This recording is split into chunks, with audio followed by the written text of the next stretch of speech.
With their tall stance, plenty of ground clearance and exceptional seating comfort, adventure bikes have arrived and started dominating the motorcycle space across segments.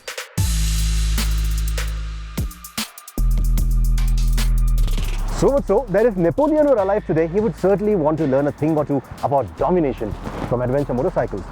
And especially this bunch right here, it is the epitome, it is the flagship, it stands right at the top of the pyramid, it creates the halo for its respective brands. And then it also sells dreams to the onlookers. Dreams of comfort, dreams of long distance rides, dreams of arriving to picturesque locations like these. And they want to ride motorcycles off-road. 250 kilo motorcycles. Trying to look like cross-country rally heroes. Yeah, that too. Are they really that good at off-road though? We will find out eventually. Oh, and that guy is Nikhil Balakrishna, one of the trainers at Big Rock Dirt Park. He is an off-road expert, as you may have guessed already, and is joined by ex-CNBC tester Areeb Sherwani and Vignesh Chandrasekaran, an old friend of OVERDRIVE, who thinks choosing between tarmac and off-road is like choosing between a good biryani and a good pizza. It all depends on what you're craving for. And these range-topping ADVs satiate all those cravings exceptionally well. But their big engines, weight and price can make them intimidating for many.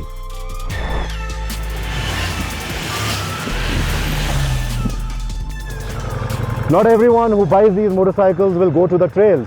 You will be surprised at how many of these heavyweights will never hit the trails. They will stick to tarmac. And when it comes to tarmac, the Multistrada owns it.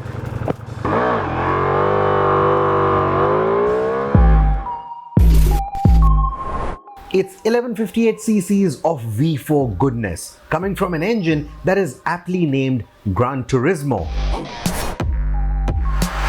It's surprisingly tractable at slow speeds, but the real party starts after 6000 RPM, and this Italian guzzles like there's no tomorrow. So range is always a concern, but it loves devouring miles, and that is an absolute joy. More so if you can afford yourself the recently launched Pikes Peak Edition with the 17-inch sports bike wheels. But despite the 19-inch front, the standard V4S also approaches winding roads as if it were a racetrack. And yes, there is a suite of racetrack-derived electronics to ensure that the fun never ends, nor does it go out of hand. Around bends, it may not feel as sharp as a Panigale, but it is the ADV that MotoGP riders would hop on if they were a part of this test. 200 km an hour feels like 130 on this new Multistrada. And in a good way. This V4 feels more refined and friendly than the older 1260 or any L-twin Ducati for that matter.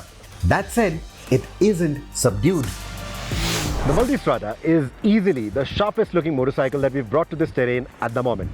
In fact, if you were to park it next to the hefty Africa Twin or the bulky GS, it's going to look sharper still. Speaking of the GS, you will be surprised at how well this hefty German can lean into corners and feel weightless doing that, even if you were to get yourself the heftier GSA. This is thanks to the mass centralization achieved by its cleverly designed chassis, the trickery of the unique suspension setup which minimizes nosedive and keeps the steering light with its slim forks, and of course the inherent balance of the Boxer twin. All of which comes together to prove that weight, just like age, is just a number, if the physics are right. In the hands of even an average rider, this so-called uncle or cow bike can scrape its engine guards at the apex. While the Boxer engine doesn't restrict the cornering clearance, it certainly doesn't rev as rapidly as some of the competition. This is a motor that needs to be enjoyed in the low and the mid-range, and it's easily the most tractable motorcycle of this lot. Can you believe the Multistrada model line has been around for 20 years now? The new one, compared to some of its predecessors, uses a conventional valve train, which gives it longer service intervals. Now, the GS compares to the Multistrada on the service intervals, even on the service costs. The shift cam tech, lovely, it works perfectly for its off-road and on-road nature. At the same time, that engine, that tepid noise clatter can get annoying at times. This is also the only bike apart from the Tiger 1200 which gets a shaft drive. And though shaft drive theoretically is maintenance free, this one needs a check at least once every 6 months for possible rusting. And that's because of the water getting in. I don't know where it's getting in from, however. So if you're riding a lot through water crossings, slush, etc., you need that check even more often. A simple hack that BMW seems to have told its dealers now, especially in India, is to drill a small hole below the shaft drive.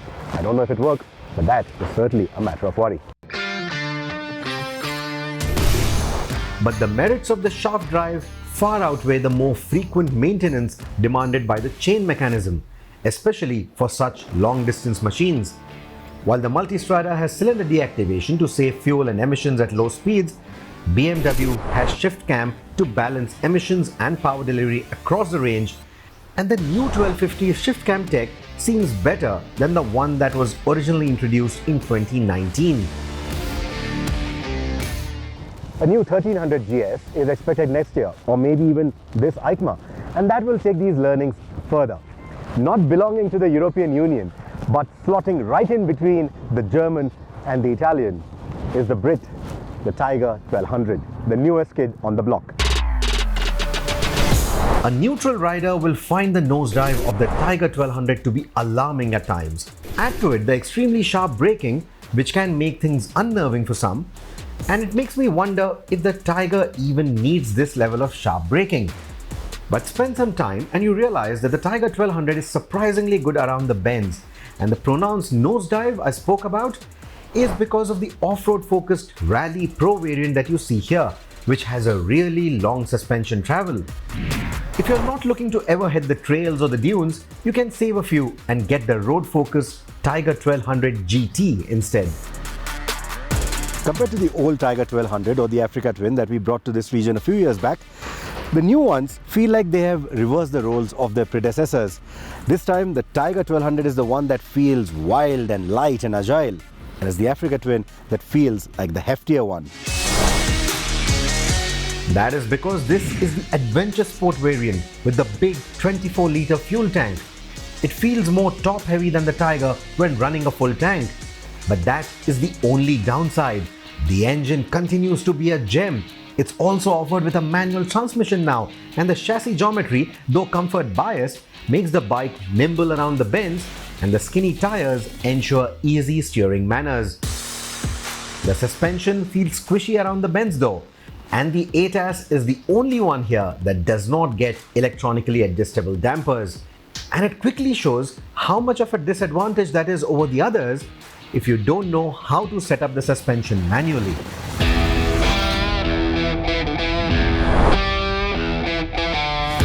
Moving on to the Harley Davidson Pan America, a surprise package of sorts. It has the raciest engine that I've ever sampled on a Harley, and though the ergonomics are a bit cruiser-like, it can do some seriously quick speeds on the straights as well as the corners. But to enjoy it at speed, one needs to up their game and compensate for the heavy weight of the motorcycle, which may not be everyone's cup of tea.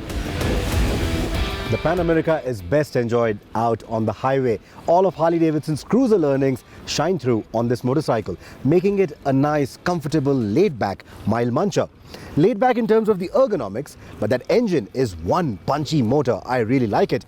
The other bit I like is what they've done with the semi-active suspension, the way they've tuned it, and a few tricks that they have up their sleeve for this setup. It works like a charm on the Indian highways, but it also has some tricks out here on the off-road. But we'll come to that in a bit.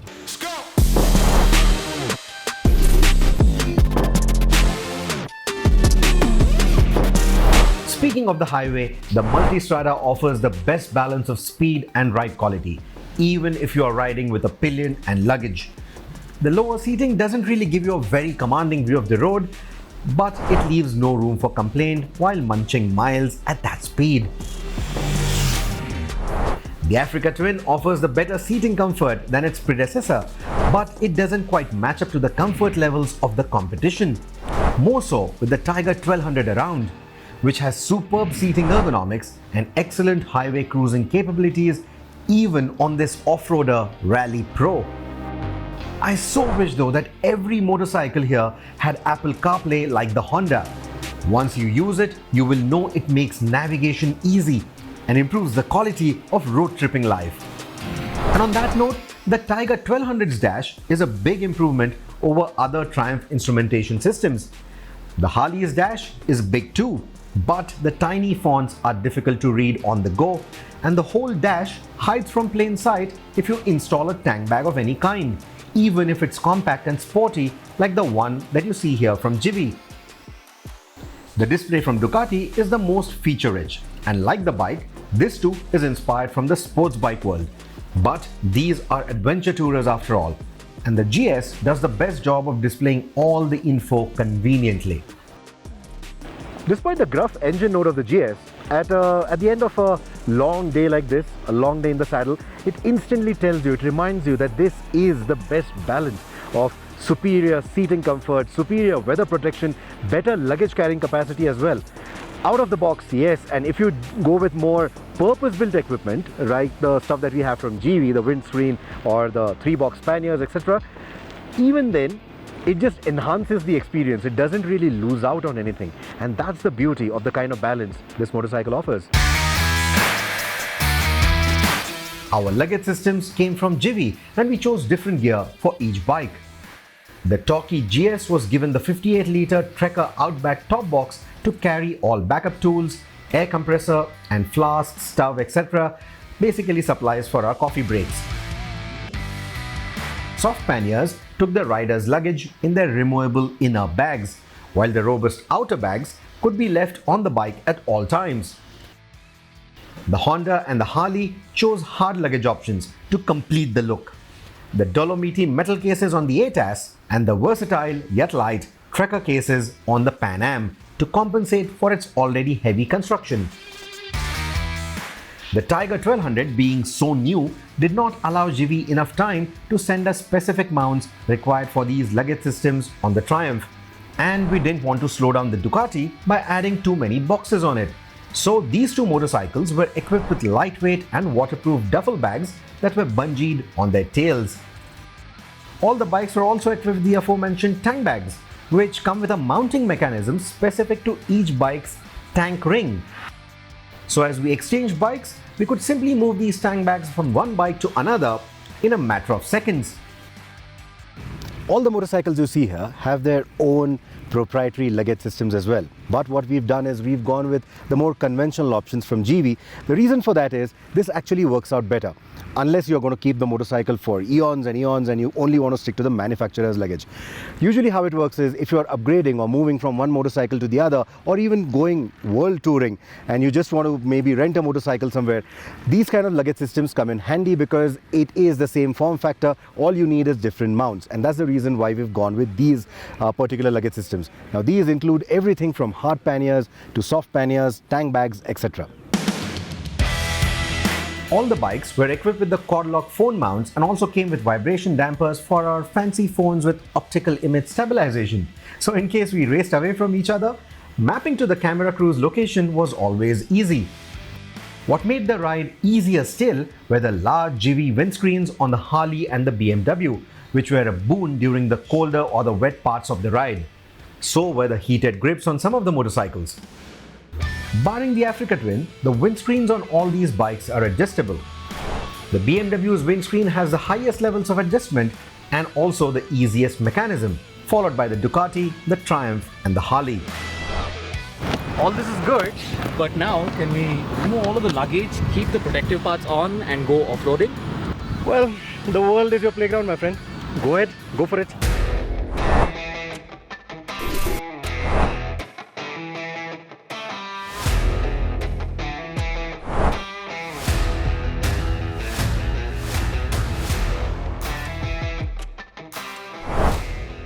So Nikhil, let's begin with you and the Tiger 1200. You've been having a lot of fun with all the motorcycles, of course, but also jumping a lot with the newest kid on the block, that's the 1200. So what has been your pick for the off-road bit? Let me start off with the bottom order. That would be the Harley. It is definitely torquey. It's got the torque to keep chugging along. But the main problem with that, I feel, is the front end. The front end is very heavy. So anytime I want to do some technical stuff, it just slides or it just gets stuck. So with that regard, I would say it's somewhere close to an adventure motorcycle, but not really a really good one. But it can get you places where other Harleys can't get you. Next would definitely be the Ducati. Now the Ducati is very powerful, very nimble as well, especially on tarmac. The same thing goes when we take it off-road as well, but only to a certain extent. Same thing there as well. If I want to do slow technical stuff in that, the front definitely feels a little bit more heavier, but it definitely has very good capabilities to, of course, changing up a few bits and pieces here and there, making it suit to the rider the way he rides. I'm sure it is as capable as the Tiger or the Africa Twin. In my ranking, the BMW is in the middle. It's the third ranking. The only reason why I would say that, it is, for me at least, it is very less dramatic to ride on. But it is the most easiest machine to ride on off-road. It's very balanced. The power delivery is very linear. It's very manageable. It goes where you want to. The most common phrase that everybody talks about or says when you ride a motorcycle is, look where you want to go, and this thing will go where you are looking at. So in those terms, for anybody who's picking up an adventure motorcycle and that's your first motorcycle, or that's their first big motorcycle, then the BMW is definitely something that they need to look out for, because it's very easy to ride. Next comes a close second, the Tiger, for sure. It's powerful. It's got all the knickknacks that it needs to send you to the moon if you're brave enough. And it definitely has that maneuverability even at slow speeds. The one thing that I didn't like about the Tiger in slow speeds is, if you don't keep the rev set at a little higher, it tends to bog. Not bog, but stall. It happened to me. I'm sure it could happen to anybody as well. The things that I did on the Tiger, I wouldn't attempt on the Harley any given day for any X amount of money, because I value my life more than money. And the top one is definitely the Africa Twin. The way it handles is very much like a dirt bike, because I've been riding dirt bikes and I can say that yes, it definitely handles a lot like a dirt bike. The only thing that I didn't like about the Africa Twin is the electronic setup. Like, it's very complex. In order for me to switch off the rear ABS, apparently there's a whole bunch of pages that I need to go through to switch it off. So I actually didn't do that, but I'm sure if I did do that, I would be able to do a lot more things with that motorcycle than what I did today. So that's definitely taking the top step of the ladder in terms of the off-road part. Now, if you had to pick out that one all-rounder, right, that you would buy as the one adventure machine that you would have in your garage, that would be able to do everything for you, what would it be? I would definitely go with the Tiger for sure. When it comes to the electronics, it's very basic. I can set it up the way I want very quickly. I can cruise on the highways, try and keep up with the faster bunch of the people here and the motorcycles here as well. And when it comes to off-road as well, it gives me the confidence to push. In spite of the higher ground clearance and my shorter stature, I'm still able to maneuver it. So I would definitely say the Tiger is my pick. What about you, Vignesh? So for me as well, it is the Tiger. I found it very comfortable on the straights, and on the ghat section as well, it was fairly good as compared to GS. I found it sharper, but then considering the post-purchase the experience, the service, the trust with the brand, I would like to go with the Tiger. Okay. What about you, Chris? Well, if I had the money, I'd definitely go in for the GS, because it's the most easiest, it's the most comfortable bike I've ridden to date. But considering that I don't, I'd definitely have to go with the Africa Twin, because yes, well, I do like to keep it simple. Although the electronics bit is a bit complex, as he mentioned before, that's a bit of a downer. But capability-wise, all round, on the highway, off-road, man, that thing is just amazing. It never ceases to amaze me. You never get bored of that machine, and that's why I think I'd pick that one out of the book. What about you, Areeb? For me, it's the Multistrada V4 for specific reasons. Great low end, which Ducatis previously did not have. At least the L Twin did not have. It's great in the city, it's great on the highway, and it's great in the hills. And I don't go camping, I stay in hotels. So if I have to go touring long distance, the Multistrada V4 is the perfect pick for me. It does everything right and suits my riding style perfectly well. It's got that right amount of manicness, it's got the right amount of hooliganism. It adapts very well to that kind of behavior, despite inherently being a sophisticated and polite Ducati. Right. So I think the takeaway from this entire story and what we've done, is that every motorcycle will fit every rider differently, depending on what you want from the motorcycle. What are you exactly looking for in your adventure tourer? Highway, off-road, a bit of both, a bit of everything, a bit of nothing. You just probably want an adventure motorcycle because it's the in thing right now. So no matter what your point of view is towards buying a motorcycle, every motorcycle here will fit every rider differently. My pick out of all of this, since I've been silent on this topic, would still remain the GS. I already own one, and that's for a reason. I'm putting my money where my mouth is. This, I think, is the all-rounder for me. But whatever we've seen with the Tiger 1200, I mean, it's impressive. Knowing what the Tiger 1200 was before, and now looking at the new one, they have definitely come very close to the GS in terms of the smoothness, in terms of the sharpness, in terms of everything that they wanted to deliver. And then being a Triumph, they've also taken it a whole notch ahead with the kind of engine performance that they have to offer. And now with that ground clearance, that kind of suspension travel, it's just become, I think, the best all-rounder there is right now. That's my opinion again. The Harley Davidson, I think we've all sort of agreed that instead of calling it an adventure motorcycle or an adventure tourer, I think the term that we'd like to coin here for it is adventure cruiser. So like everyone said, if you've ridden Harley Davidsons, this is now the best Harley Davidson out there, especially from an Indian point of view. If you want to come to terrain like this, if you want to go road tripping in India, this is the best Harley Davidson to do it with. But what's bigger is that the promise that this motorcycle brings along. This shows that Harley Davidson is headed in the right direction. This keeps up with all the other motorcycles in everything that they're doing. It's not excelling at any of that, but it's keeping up with everything. And that's a very good promise to begin on, because now Harley Davidson can try to be a part of this gang instead of being a bit of a misfit. But like I said, I think that is the best all-rounder so far in the package. It is the newest motorcycle. They have had the time to sort of benchmark themselves against everything. And I think Triumph have delivered. But we are not here to pick out a winner. We are here to show you what every motorcycle can do. And now the picking up is something that you have to do. The informed choice is something that you have to make.